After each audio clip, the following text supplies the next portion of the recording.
A single sentence can be a key turning a lock you never knew existed. For Eliza Olai, a 24-year-old waitress drowning in her mother's medical bills. That sentence was a simple observation. For Gideon Pierce, a man insulated from the world by billions of dollars, it was a crack in the foundation of his entire life. She was just trying to get through her shift. He was just another faceless tycoon in a suit. But when she saw the ring on his finger, a flicker of a memory became an inferno that would threaten to burn down a century-old dynasty. This isn't a fairy tale. This is the story of how a casual remark in a cheap diner unraveled a web of lies, betrayal, and a secret that one of America's most powerful families thought was buried forever. The fluorescent lights of the corner booth diner hummed a monotonous tune, a sound Eliza Olai knew better than her own heartbeat. It was the soundtrack to her life, the sizzle of burgers on the griddle, the clatter of cheap ceramic plates, the low murmur of conversations that never seemed to change. At 9 p.m. on a Tuesday, the diner was in its nightly lull, a brief respite between the dinner rush and the late-night crowd. Eliza leaned against the cool stainless steel counter, rolling her shoulders to work out a knot of exhaustion. Every muscle ached with a fatigue that was more than physical. It was the soul deep weariness of watching her mother Laura slowly fade in a sterile beige hospital room. The bell above the door chimed, pulling Eliza from her thoughts. A man stepped inside, and an invisible curtain of silence seemed to fall over the diner. He wasn't just well-dressed. He was sculpted from a different material than the rest of the world. His suit, a charcoal gray, so dark it was nearly black, fit him with the precision of a surgeon's scalpel. His shoes gleamed even under the diner's grimy lights. He had the kind of quiet, absolute confidence that doesn't need to be announced. It simply is. The few remaining patrons instinctively lowered their voices. He chose a booth in the corner, sliding onto the cracked vinyl seat with an economy of motion. Eliza grabbed a menu and a glass of water, her professional smile pasted on. "Welcome to the corner booth. Can I get you started with something?" The man didn't look at the menu. His eyes, a startlingly clear shade of blue, met hers for a brief dismissive moment. "Just coffee, black." His voice was low and resonant, a cello in a room of tin whistles. "Coming right up," Eliza said, retreating to the counter. Her friend and fellow waitress, Chloe, Sid led up to her. "Get a load of Mr. Moneybags. Thinks he's too good for a menu. $10, says he's Gideon Pierce." Eliza frowned as she poured the coffee. "Who?" "Gideon Pierce. Pierce Holdings International. They own half the downtown skyline. My dad used to be a foreman on one of their sites before he got laid off. That guy's picture is in the business section every other week. They say he's ruthless. Turned his family's millions into billions before he was 30. Eliza glanced over at the man. He was staring out the window, his profile sharp and severe against the neon-lit street. He looked less like a businessman and more like a predator resting between hunts. She picked up the cup and saucer. "Well, to me, he's just another customer who wants black coffee." She walked back to the booth and set the coffee down. "Here you are, sir." As he reached for the cup, his hand emerged from his cufflink-adorned sleeve, and on his right ring finger, nestled against his skin, was a ring that made Eliza's breath catch in her throat. It wasn't the size or the gleam of it that stopped her. It was the design. An intricate masculine signate ring made of a pale buttery gold. Etched into the flat face was a sigil, a stylized phoenix. Its wings spread wide with a single tiny sapphire set in its eye, sparkling like a captured star. The band itself was unique, carved to look like intertwined feathers. Eliza's mind reeled. She saw the same ring not gleaming under a dinette, but resting in a small velvet-lined box on her mother's bedside table. Laura's ring was identical in every detail, down to the tiny, impossibly blue sapphire eye. It was her most cherished possession, the one thing she'd refused to sell, even when the medical bills became a tidal wave, threatening to drown them. Her father, she'd always said, had given it to her on his deathbed. "It's a promise, Eliza." She would whisper, her voice thin and ready. "A promise of what's right." The words tumbled out of Eliza's mouth before she could stop them.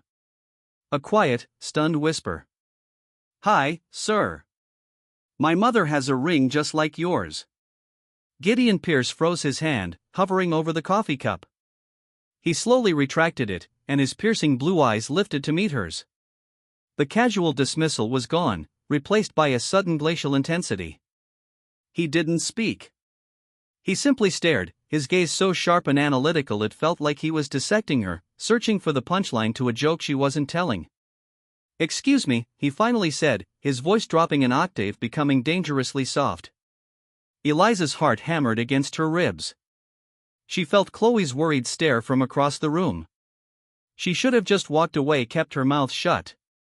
But the image of her mother's frail hand clutching that identical ring was burned into her mind. "The ring?" she stammered, pointing a trembling finger. "On your hand. It's the same as my mother's. The phoenix, the little sapphire. Everything." A flicker of something unreadable crossed his face, not surprise, not recognition, but something harder, darker. He slowly turned his hand over, examining the ring as if seeing it for the first time. "That's impossible," he stated. It wasn't a guess. It was a verdict. "But it's not," Eliza insisted, her voice gaining a desperate edge. "She's had it my whole life. Her father gave it to her. It's one of a kind," he told her. Gideon Pierce placed his hand flat on the table. The ring, a silent golden accusation. His gaze was cold steel. "This ring," he said, enunciating each word with chilling precision, "has been in the Pierce family for over 100 years. It was custom-made for my great-grandfather, Alaric Pierce. There is no other. There has never been another. You are mistaken." The finality in his tone felt like a slap. He was calling her a liar, or worse, a fool. The injustice of it piled on top of her exhaustion, and fear for her mother ignited a spark of defiance in her. "I'm not mistaken," she said, her voice low but firm. "I've held it in my hands 1,000 times. I know every detail on it. I could draw it from memory." He leaned back, a faint, condescending smile touching his lips. It didn't reach his eyes. "A fascinating story.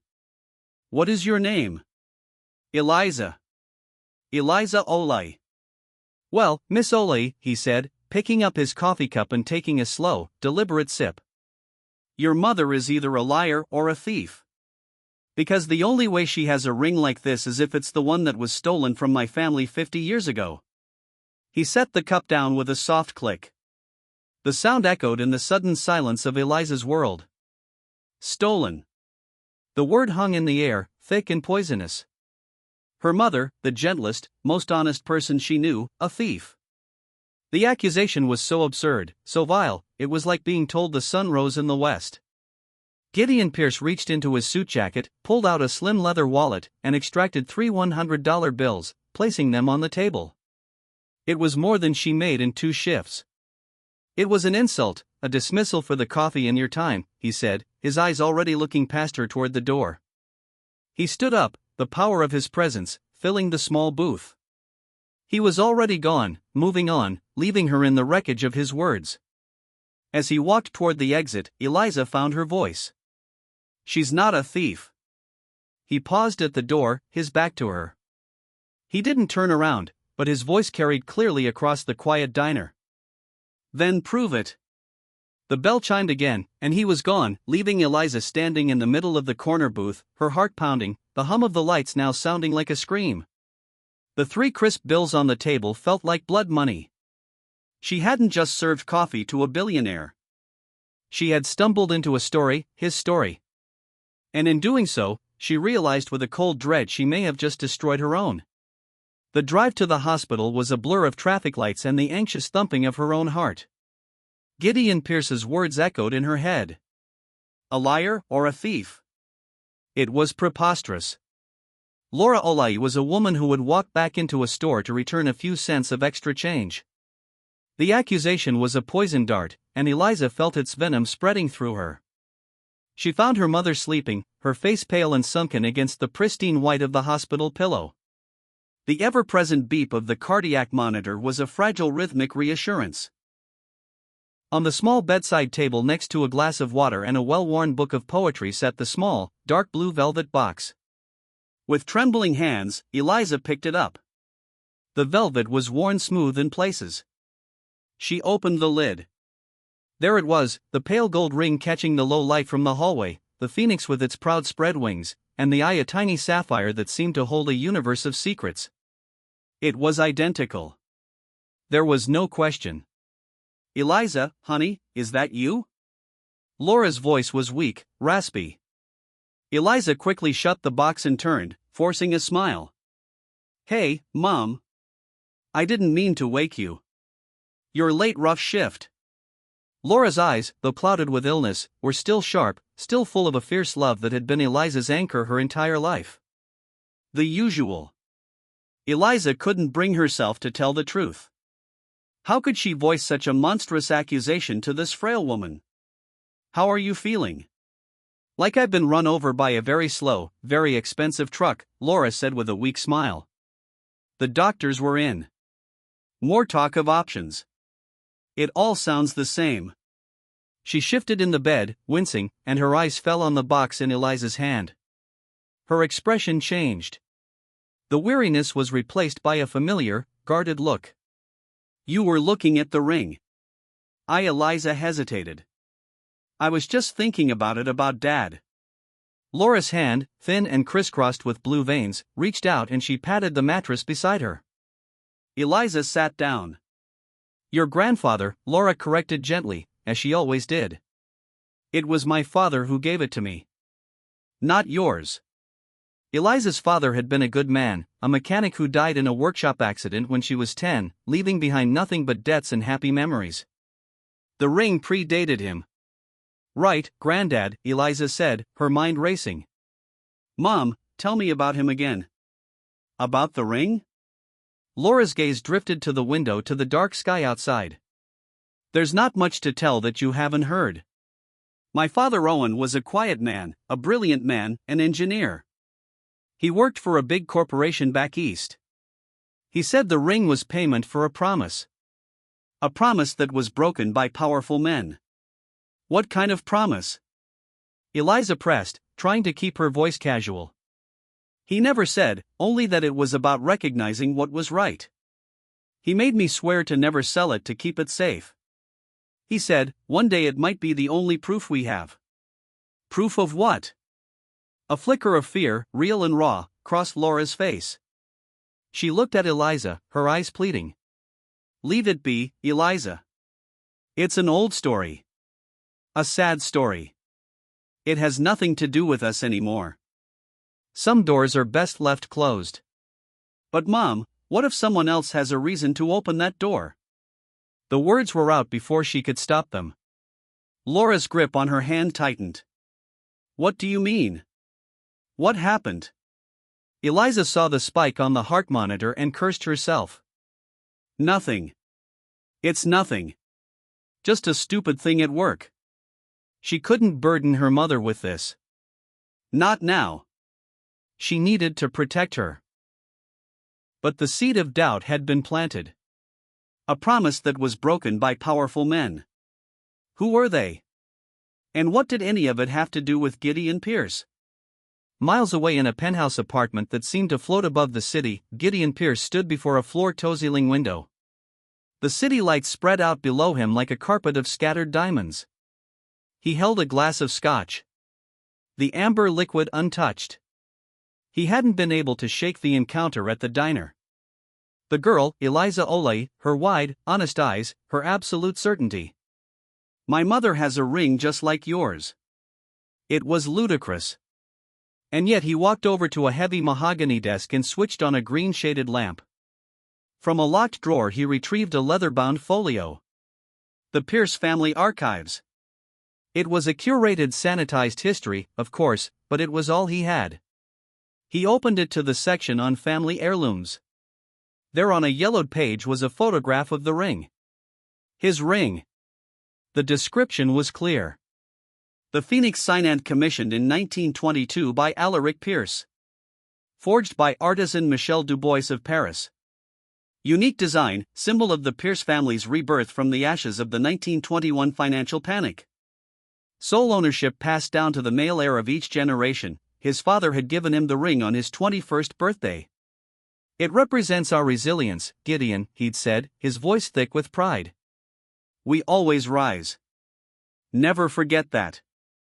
Gideon's phone buzzed on the desk. He glanced at the screen. "Genevieve Adler," he answered. "Adler, you're still up," came a crisp, no-nonsense voice. Genevieve Adler was more than his lawyer. She was his fixer, the executive of his will, and the keeper of his secrets. "Something has come up," Gideon said, his voice tight. "I need you to run a background check discreetly." Another hostile takeover. A person. Her name is Eliza Olay. She works at a diner on 6th Street called the Corner Booth. Her mother's name is Laura Olay. I want to know everything. Financials, family, history, where they came from, who their people were, everything. There was a brief pause on the other end of the line. Genevieve was too professional to ask why, but he could feel her curiosity. "Is this a personal or professional matter, Gideon?" Gideon looked at the ring on his finger, the phoenix staring back at him with its cold sapphire eye. "I'm not sure yet," he admitted, a rare moment of uncertainty, "but it has the potential to become problematic." He thought back to the story his grandfather used to tell, a story told only in hushed tones after a few too many brandies, about Alaric Pierce's younger brother Daniel. How Daniel had betrayed the family, tried to steal Alaric's designs for a new kind of turbine engine, and in his greed had taken the spare cyanate ring. Alaric had foolishly commissioned Daniel. The story went was disowned, cast out, and the ring was lost with him, a symbol of treachery. But the official family history, the one in the folio, never mentioned a second ring. It never mentioned a brother named Daniel. It was a ghost story, a family legend until now. Find out who Laura Holloway's father was. Gideon commanded, his voice hardening again, the moment of uncertainty passing. "I want his name. I want to know what he did for a living. And I want to know if he ever, for any reason, crossed paths with my family." He hung up the phone. The waitress had said her grandfather gave her mother the ring. A quiet engineer, broken promises, powerful men. For the first time in a very long time, Gideon Pierce felt a sliver of something other than control. It felt like walking on thin ice, hearing the first faint crackle of it, giving way beneath his feet. He had told the girl to prove it. But now he realized with a grim certainty he had to do the same. He had to prove his own story was the truth. 3 days later, the name arrived in a single encrypted line of text from Genevieve Adler Owen Calloway. The name meant nothing to Gideon. He ran it through the private databases of Pierce Holdings, cross-referencing it with employee records, contractor lists, and financial dealings going back a century. Nothing. No Owen Calloway had ever worked for or with his family's company. He felt a wave of relief, quickly followed by suspicion. It was too clean. He was stewing in his office, a vast expanse of glass and steel on the 80th floor, when Genevieve herself appeared at his door. She was a severe woman in her 50s, always dressed in impeccably tailored suits, her gray hair pulled back in a tight shiny. She held a thin file. "You're not going to like this," she said, forgoing any greeting.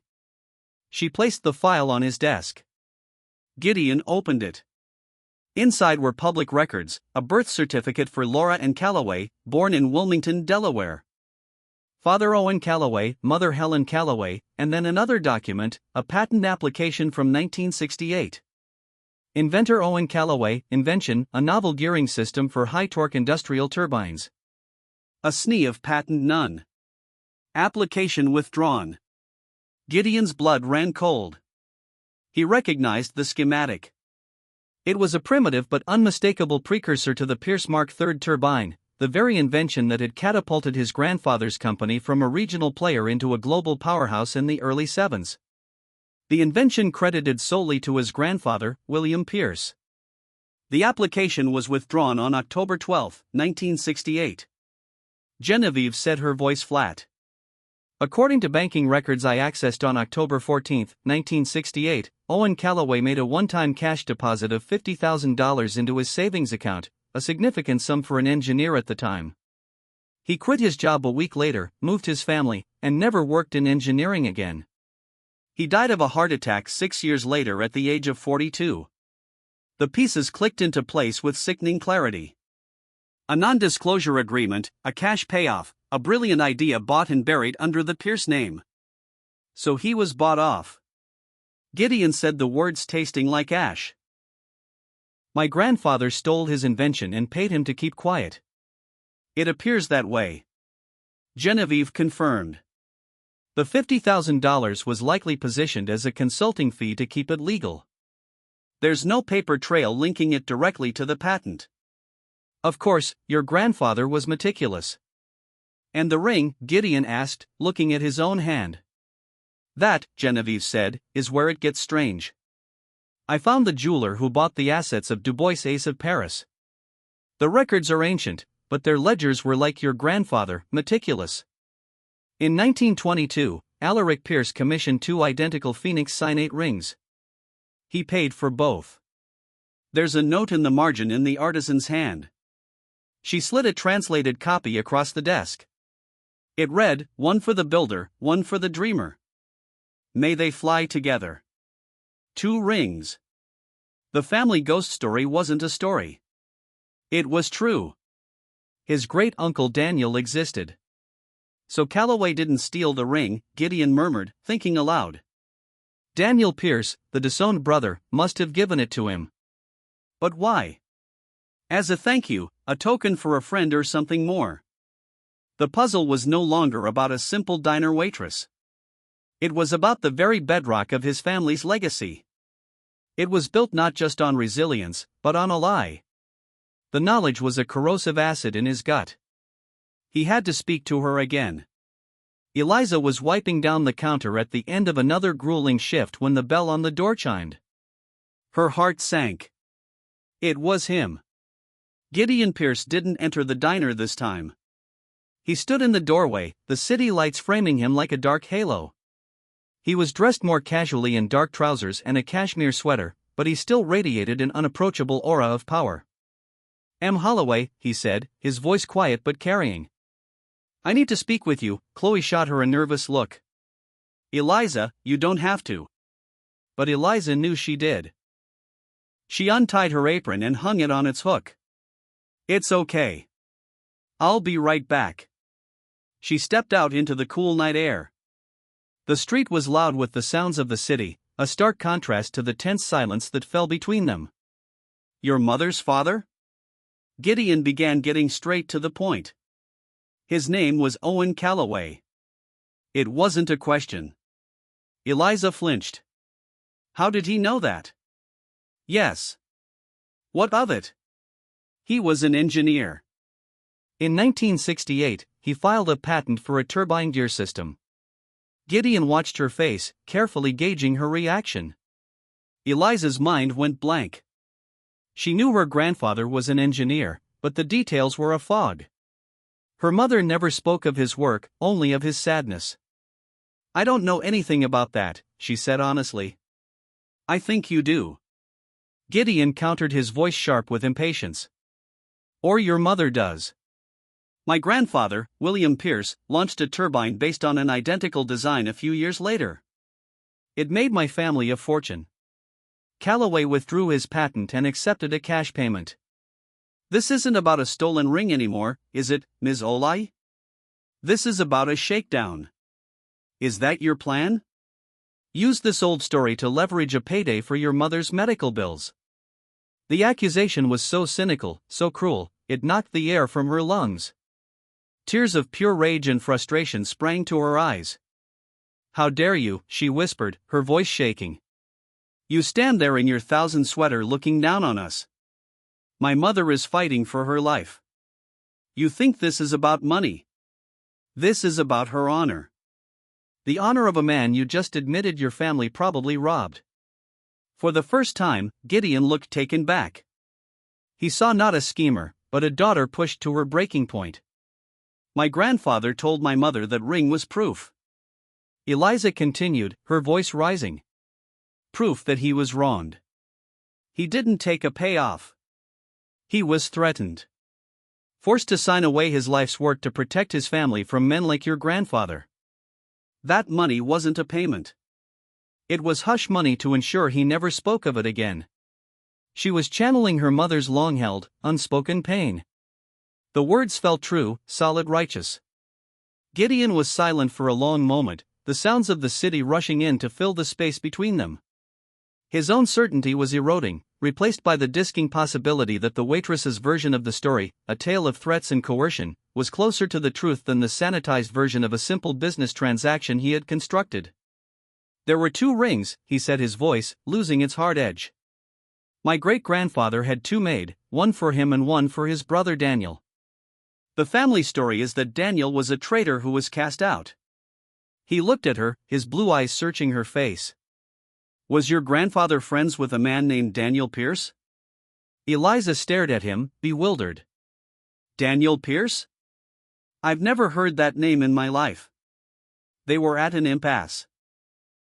2 families, 2 rings, and 2 completely different histories that intersected at a single disputed point in the past. One story of a clean, if ruthless, business deal, another of theft and intimidation.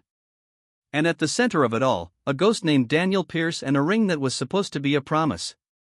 "My mother has the ring," Eliza said, her resolve hardening. "You have your story. I have mine, and I'm going to find out which one is true." Gideon gave a single sharp nod. The condescension was gone, replaced by a grudging respect. "So am I." He turned and walked away, disappearing into the city's shadows, leaving Eliza with the chilling realization that their quest for the truth was now inextricably and dangerously linked. The confrontation with Gideon Pierce left Eliza shaken but resolute. She had defended her family's honor, but his questions echoed in her mind. Daniel Pierce. The name was a blank slate.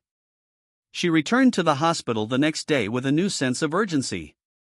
She found Laura sitting up looking a little stronger than the day before. The poetry book was open on her lap. "Mom." Eliza began pulling a chair close. "We need to talk for real this time. No more secrets." Laura sighed a long, weary sound and closed the book. "I knew this day would come. Seeing you with the box, I knew you wouldn't let it go."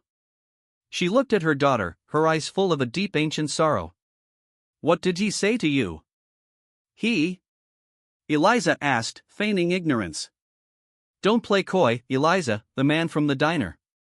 "You think a man like Gideon Pierce makes a scene and it doesn't get noticed. Chloe called me." She was worried sick. Eliza's shoulders slumped. "He found me. He knows about Grandad Owen. He thinks we're trying to blackmail him." "He thinks Grandad sold his invention to the Pierce family." Laura's expression hardened. "Sold it? Is that what they call it?" She scoffed, a bitter rattling sound. "Your grandfather was a genius, Eliza, a gentle, trusting soul who thought the world worked on merit and good faith.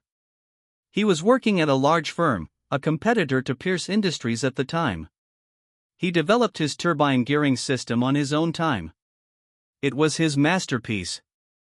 She paused, her gaze distant, lost in the memory. "He made the mistake of mentioning it to a colleague trusting him.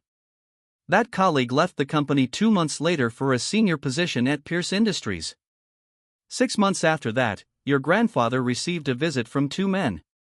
They weren't lawyers. They were persuaders. They worked for William Pierce." The sterile hospital room suddenly felt cold. "What did they do?" Eliza whispered. "They didn't lay a hand on him," Laura said, her voice dropping. "They were smarter than that. They laid out photographs on our kitchen table. Pictures of me playing in the schoolyard, pictures of your grandmother leaving the grocery store.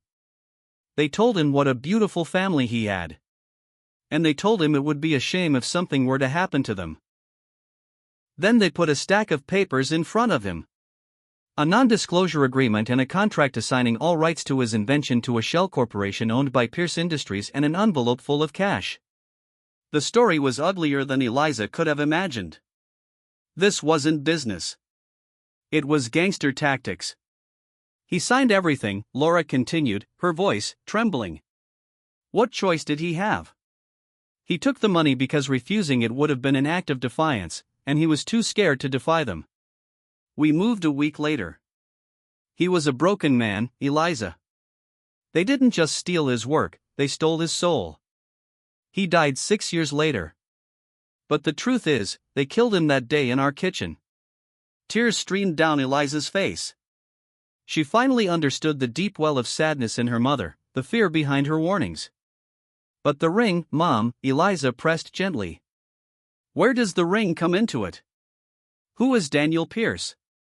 Laura flinched at the name, a genuine startled reaction. Where did you hear that name? Gideon told me. He said his great-grandfather had 2 rings made. One for himself and one for his brother Daniel, who was disowned. Laura was silent for a full minute, her brow furrowed in concentration. Daniel Owen never said the name Pierce. He only ever called him my friend. His only friend in that terrible time. She began to recount a different part of the story, one she'd never shared. After Owen was forced out, he fell into a deep depression. But one man sought him out. A man who introduced himself only as Daniel. He was a drifter, an outcast, but he had an artist's soul, and a hatred for the kind of corporate greed that had destroyed Owen. He had heard what happened to Owen through the engineering grapevine. This Daniel, Laura recounted, told your grandfather that he too had been betrayed by a powerful family. He understood what it was to have everything stolen by your own blood. They became friends. 2 broken men finding solace in each other's company. Before Daniel left town for good, he gave Owen the ring. She looked at Eliza, her eyes intense. He told Owen this was meant to symbolize a shared dream between brothers. It was forged in hope and tainted by greed. It belongs to the wronged, not the wrongdoer. Keep it as proof that integrity has a value that money can't buy. One day the phoenix will rise for the right person. Owen cherished that ring more than the invention itself. It was a symbol that he wasn't alone in his suffering. So Daniel Pierce wasn't a traitor. He was another victim. And he had given the ring, his own birthright, to another wronged man as an act of solidarity. The story was so much more profound, so much more tragic than Gideon's cold family ledger. At the same time, Gideon was in his family's ancestral home, a sprawling stone estate an hour outside the city. He rarely came here. It felt more like a museum than a home filled with portraits of stern-faced ancestors. In the library, a room paneled in dark wood that smelled of old paper and polish, he met his cousin, Robert Pierce. Robert was a few years older, with a practiced smile and the easy charm of a man who had never worked a day in his life. He managed the family's charitable foundation, a role that required him to attend galas and cut ribbons. Gideon, to what do we owe the honor? Robert said, pouring 2 glasses of brandy, tired of the concrete jungle. I'm looking for information. Robert, Gideon said, cutting to the chase about great-uncle Daniel. Robert's smile faltered for a fraction of a second. Daniel, the black sheep, that old ghost story. What's gotten into you? I have reason to believe the story is true, and I need to know the details. The real details, not the sanitized version. Robert swirled the brandy in his snifter, suddenly looking thoughtful. Well, you know the legend. He was the younger brother, the artist, the dreamer. Alaric was the pragmatist, the builder. Daniel apparently accused Alaric of stealing his ideas for the company's early successes. Tried to stage a boardroom coup. When it failed, he vanished, but not before stealing a valuable ring and supposedly selling company secrets to a rival. Robert sighed dramatically. A classic tale of sibling rivalry and betrayal. It's why the line of succession has always been so rigidly defined. To prevent another Daniel. This was the story Gideon had always known. But hearing it now, it felt thin, theatrical. A convenient narrative to justify Alaric's consolidation of power. And you believe that? Gideon asked. Why shouldn't I? It's our history, Robert said with a shrug. It's a bit dramatic, sure, but it explains why the family closed ranks. Why Grandpa William was so aggressive in his business dealings. He was protecting the family legacy from vultures from another betrayal. He leaned forward, his voice conspiratorial. Why, the sudden interest? Did one of his descendants crawl out of the woodwork looking for a handout? The question was casual, but the look in Robert's eyes was sharp, probing. Gideon felt a sudden instinctual distrust. Robert had always seemed vapid. But perhaps that was a carefully constructed facade. "It's a private matter," Gideon said, his voice clipped. Of course, Robert said, leaning back, the charming smile returning. "Well, if you want to dig up old bones, be my guest. The old family papers are in the West Wing study. Gramps Williams' private correspondence. Knock yourself out. Just don't be surprised if the ghost you find is uglier than you imagined." Gideon left Robert with his brandy and went to the study. The room was dusty and used for years. He found the boxes of letters tied with faded ribbon. For hours he sorted through them, reading his grandfather's elegant cursive script. Most of it was business. But then he found a series of letters from the late 1960s addressed to his grandfather's head of security. The content made him feel ill. There were updates on the surveillance of a man named Owen Calloway, reports on his daughter's school schedule, his wife's daily routine, and then a final chilling memo. Subject: Calloway has been neutralized. Asset secured. He is no longer a threat. Neutralized. Asset secured. Eliza Olai's story was true. It was all true. His family's fortune was built on theft and cemented with threats. The weight of the discovery was crushing. But as he continued to sift through the papers, he found something else. Something that didn't fit either his story or Eliza's. It was a single folded note separate from the letters tucked into the back of a ledger. It was in his grandfather William's handwriting, but it was frantic, almost illegible. "He knows I found him. He can ruin everything. Daniel is the key. Must protect the name." The note was undated. Who was he? And who was our Robert?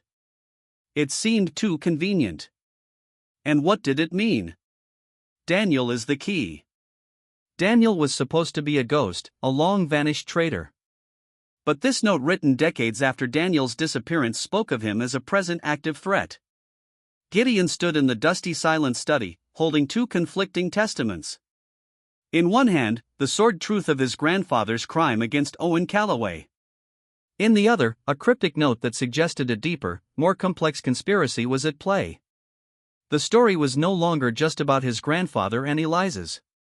There was a third player, a hidden thread, and the name of that thread was Daniel.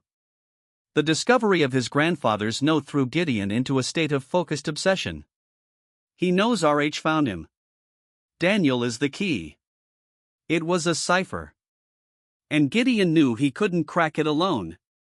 The animosity between him and Eliza had melted away, replaced by the grim reality that they were the only two people with a stake in the complete truth. He found her where he knew she'd be, in the hospital cafeteria, staring into a cup of coffee with the same haunted expression he saw in the mirror. He sat down opposite her, placing a thin file on the table between them. "Your mother was right," he said, his voice devoid of its usual authority, filled instead with a quiet gravity about everything: the threats, the coercion. My grandfather put your family through hell. He pushed the file forward. It contained the copies of the surveillance reports on the Calloway family. This is the proof. Eliza opened the file, her hands trembling as she read the cold clinical descriptions of her mother as a little girl being watched. Her face palled. She looked up at him, her eyes wide with a mixture of vindication and horror. "Why are you showing me this?" "Because my story is falling apart, and so is yours," Gideon said. "There's more to it." He told her about the note. Daniel is the key. It was written by my grandfather, William, long after your grandfather was silenced. He was scared of someone. Someone who knew the truth about Daniel. Eliza frowned. But Daniel gave my grandfather the ring. He was an outcast, a victim like Owen. That's what he told your grandfather. Gideon counted. But what if that wasn't the whole story? What if Daniel's disappearance wasn't just about him being cast out? We have two stories, yours and mine, but they're both based on what we were told by people who were themselves betrayed or lying. We need a primary source, an objective truth. Where do we find that? Eliza asked, the weight of a multi-generational conspiracy settling on her shoulders. The rings, Gideon said, a spark of inspiration in his eyes.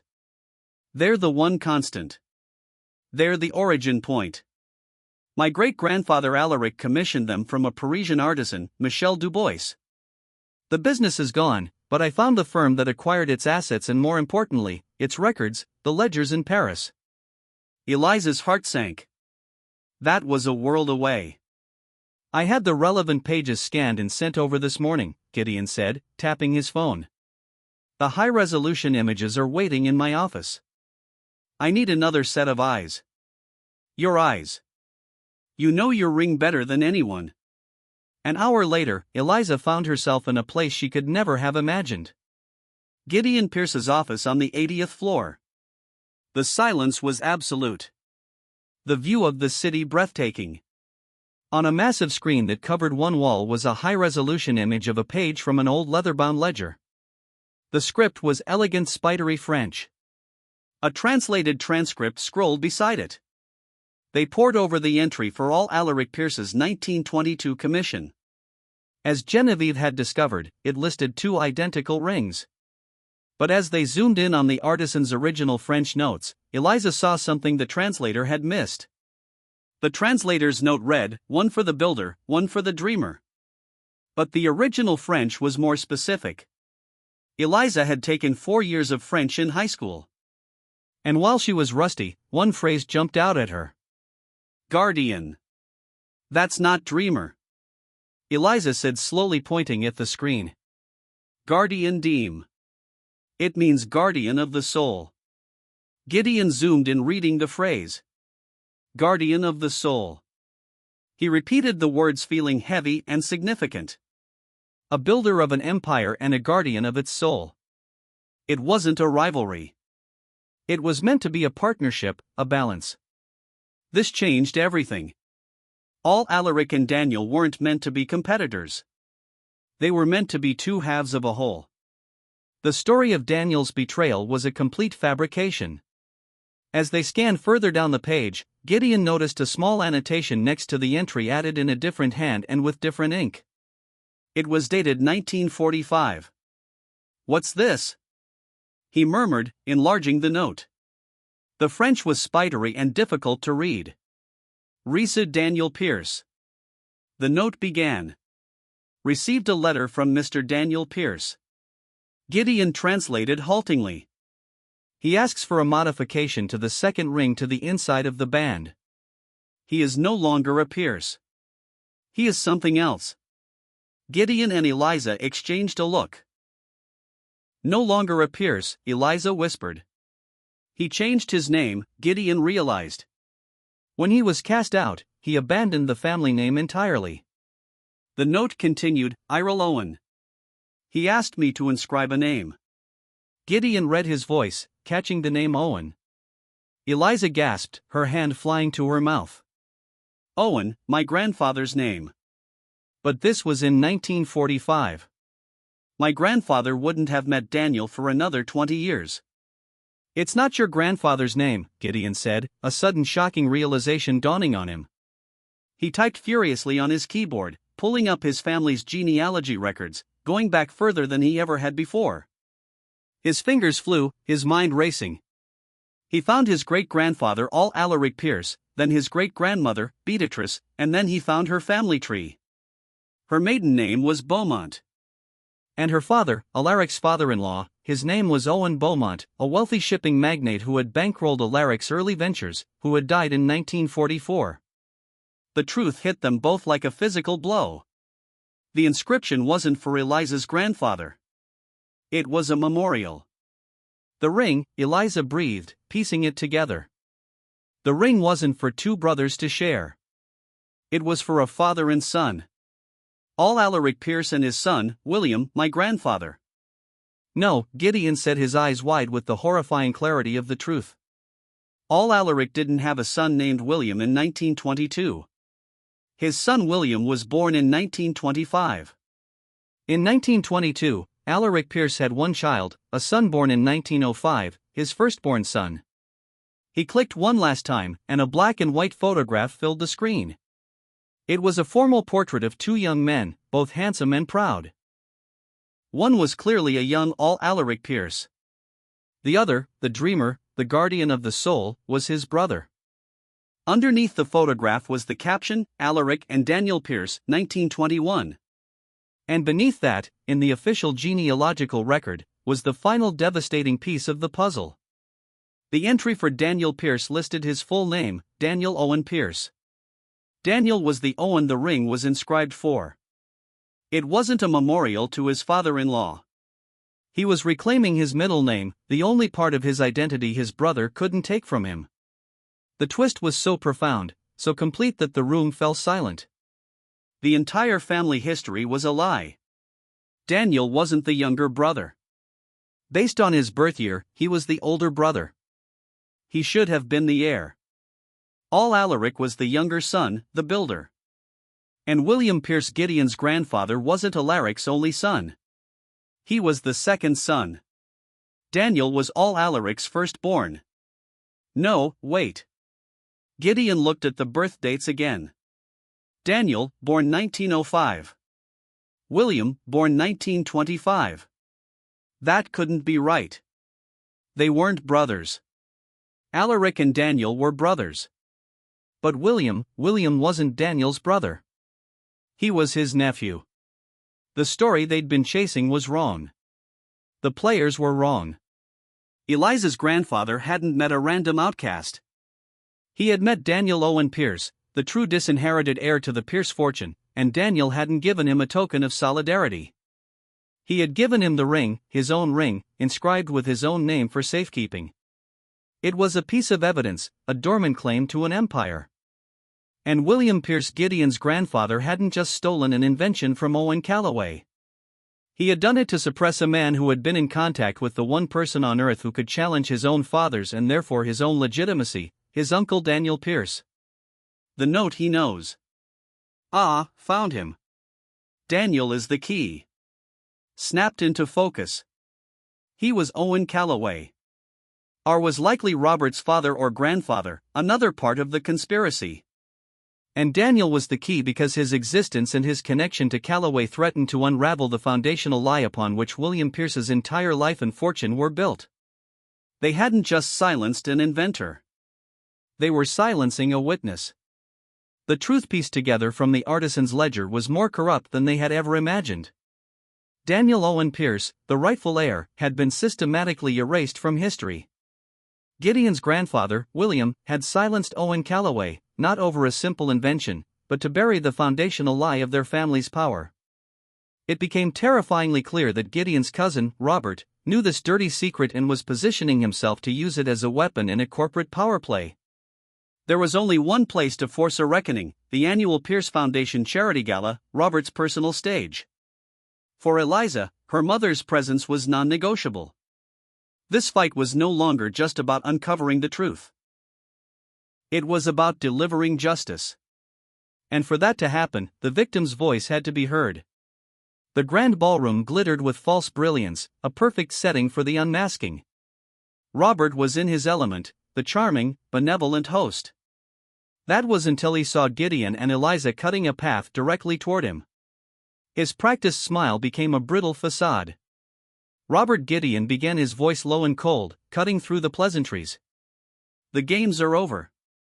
We know about Daniel Owen Pierce, the true heir. Robert scoffed, preparing a condescending dismissal. Gideon, you've clearly been listening to fairy tales from. He was cut off by a woman's voice, weak but amplified by a microphone that sliced through the ballroom's polite chatter. His fairy tale cost my father his life. A hush fell over the room. All eyes turned to the entrance where Laura Holloway sat in a wheelchair, her gaze locked on Robert with an intensity that defied her frailness. William Pierce destroyed my father because he was friends with the honorable man your family threw away, Laura declared. My father was forced to keep your secret. I will not. As gasps rippled through the stunned crowd, the massive screens on stage meant to display photos of the foundation's good works flickered. Eliza held up her phone, and the damning image from the Parisian ledger filled the screens for all to see. the entry detailing the commission for 2 rings, and the name to be inscribed within the second Owen. Trapped, Robert stared from Laura's accusing face to the irrefutable proof on the screens. He was cornered by a ghost from the past and evidence set in stone. Gideon stepped forward, his voice ringing with chilling authority. "My family's legacy is built on a lie," he announced to the captive audience. "A lie my grandfather silenced a man to protect, and a lie my cousin," he turned, pinning Robert with a glare, "planned to use for his own personal gain." The public accusation pushed Robert over the edge. His carefully constructed composure shattered into pure unrestrained rage. "You fool, Gideon," he hissed, forgetting the live microphone just inches from his mouth. "I was trying to protect us. I knew the truth, and I kept it buried. You and your pathetic little waitress have ruined everything." The confession, amplified for all to hear, echoed in the dead silence of the ballroom. In a single self-incriminating breath, Robert had confirmed a century of corruption and authored his own spectacular downfall. He stood alone, exposed under the glittering chandeliers, the king of a corrupt castle that had just crumbled to dust around him. The aftermath of the gala was a whirlwind of headlines and resignations. The Pierce dynasty was shaken, but in the ensuing quiet, it was being reborn, not broken. Weeks later, in a sun-drenched private hospital suite, a fragile peace had settled. Laura Holloway, looking out over a green garden, had a light in her eyes that Eliza hadn't seen in years. The weight of a lifetime of secrets had finally been lifted. Gideon Pierce entered the room quietly, no longer an untouchable tycoon, but a man humbled by the truth. He didn't offer empty apologies. Instead, he placed a leather-bound document on the table beside Laura's bed. "The Daniel Owen Pierce Foundation," he said, his voice steady and sincere.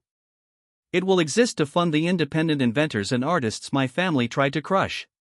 A significant portion of my family's fortune will serve as its endowment, with the estate of Owen Calloway as its first honorary beneficiary." Tears welled in Eliza's eyes. It was more than restitution. It was justice forged into a new legacy. Laura simply reached out and placed her hand over Gideon's. "You have honored him," she whispered. "You have honored them all."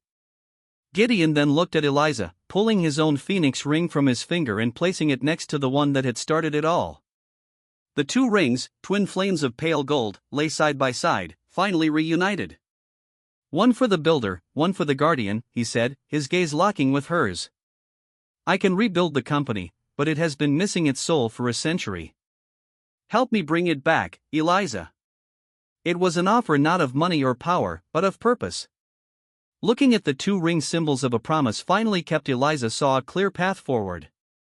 "Yes," she said, her voice firm and her heart full. "Let's give them a legacy to believe in." A single sentence in a late-night diner set in motion a chain of events that rewrote history. Eliza Olay, a waitress who fought for her mother's honor, proved that the truth, no matter how deeply buried, has a power that no fortune can suppress.